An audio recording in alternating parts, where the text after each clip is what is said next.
And we're at Soil Health U in Salina, Kansas, today with Dave Brandt from Southeast Ohio, is that correct? Yes, Southeast Ohio. Correct. More correct would be from Cincinnati. We're about 110 miles northeast of Cincinnati. So almost as close to Columbus then. And we're about 20 miles southeast of Columbus. Well, there you go. Yes, That's sir. what I'd like to Yes, figure sir. out. And you got a very interesting story about no-till to share with these farmers here today at Soil Health U. First of all, you've got a very interesting rotational idea. Tell us about it. Well, we grow corn, and then we put rye after corn, go into soybeans.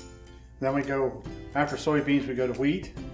And then after wheat, we sow a multiple species cover up to 12 different species. And through that, we're trying to collect atmosphere nitrogen and bring up nutrients deep in the soil, bring it up so it's shallow.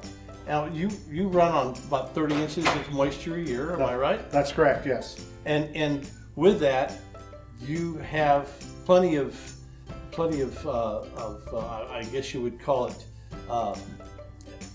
residue to take care of, and you use a roller. Yes, we use crop roller, correct. And we normally average between 18 to 24,000 pounds of residue on the surface at planting time that we roll. That's a lot of a lot of residue. That's a lot of residue. Yes, sir. And then and be able to plant into that. That's probably a challenge for that planter. You probably use a very heavy pair of rollers on that planter. Well, it's just a basic planter with a fluted coulter, and we got the spring tension set at about 100 pounds on the unit, and about 75 pounds unit on the closing wheels, and it cuts right through it because the soil's mellow and really ready to do work for us. And they were telling the crowd today about the interesting concept of soil temperature. Your soils run about 12 degrees cooler than that of your, did you say 98-year-old uncle? Yes, yes. And the reason was because of the residue on the surface. And I think what we're seeing with that residue is we actually, every time we have a rainfall event, we actually get nutrients coming off of that cover from the rain going down and help supplying nitrogen and nutrients to the crop. And in some places they call that compost tea. Yeah. Now you were telling us also about, you were showing these examples of how you would drop your soil against the soil that you had back in, was it 1991? 97. 97. And you said that what it really looks like after you get it pulled out of the soil, pull it out of the ground, is it looks like cottage cheese, only what?